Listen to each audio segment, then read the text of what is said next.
Guys, હું છું આર્યન ભટ્ટીને આપણે વ્લોગ ચાલુ કરી દીધો છે સવારના 6 વાગ્યામાં. તો આજનો વ્લોગ હોવાનો છે બહુ જ ઇન્ટરેસ્ટિંગ.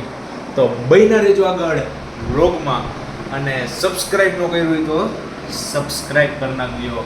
અને વ્લોગ આવવાનો એકદમ જક્કાસ, એટલે કે કંઈ ઘટે નહીં એવો વ્લોગ આવવાનો છે મસ્તીનો.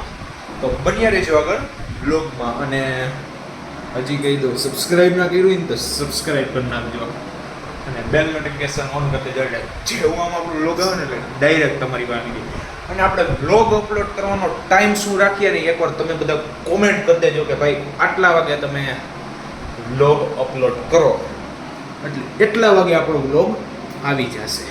તો એકવાર તમે બધા કોમેન્ટમાં ટાઈમ લખી નાખજો. સો ગાઈસ, પછી તો અહીંયા અમે સ્મિતભાઈ ને અમે બે નીકળી ગયા હતા ગામમાં. તો ગામમાં નીકળી ગયા એ જોઈ લ્યો ને જ્યારે મીન્સ કે આ ગામનો આપણો રસ્તો છે જોઈ લ્યો. જેતપુરનો ભાઈ કંઈ ઘટે ને એવો રસ્તો છે મસ્તીનો. તમે પણ આવો ક્યારેક જેતપુર મળવા.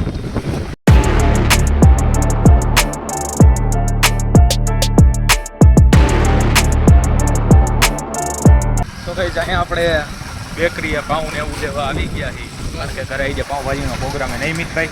ચલીએ ભાઈ, અહીંયા બેકરી આપણે આવી ગયા છીએ પાઉં ને એવું લેવા. અહીંયા બેકરી આવી ગયા છીએ નાસ્તો ને લેવાનું. ભાઈ આ ભાઈએ કંઈક કાંડ કરી નાખ્યો છે. આ હમણાં પાડ જ જો આખું આ હે ને એ બધું, ખાલી એક કુરકુરી હાટુથી આ બધું પાડત. હમણાં ઊંધે ખાઈએ જવા દે દઈ દીધા. ભાઈ અમે અહીંયા બેકરીથી જોઈ લો આવું પાઉં ને એવું લઈને નીકળી ગયા છીએ.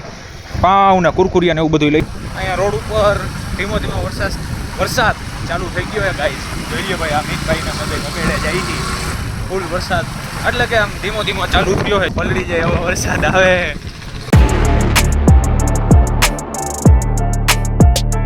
તો ગાઈસ અહીંયા અમે સોડા પીવા આવી ગયા છીએ. અહીંયા સોડા તો ઓછી ને પણ ગ્લાસ જોઈ લો કેવડો મોટો, લચ્છી જેવો ગ્લાસ છે આ બનાવવાળા ભાઈ. આવડો મોટો કેમ ગ્લાસ છે? ગ્લાસ જેવો તો ખાલી ભાઈ, સોડા કરતા તો ગ્લાસ મોટો છે નહીં ભાઈ? હા ભાઈ, લચ્છીનો ગ્લાસ છે ભાઈ. હા, લચ્છીનો ગ્લાસ છે. લચ્છી મળે કોઈ પીવે તો જોઈએ. આ ભાઈનો કોન્ટેક્ટ કરજો તમારે સોડા પીવીને તો મસ્તીની તાકાતવાળી સોડા બનાવે છે.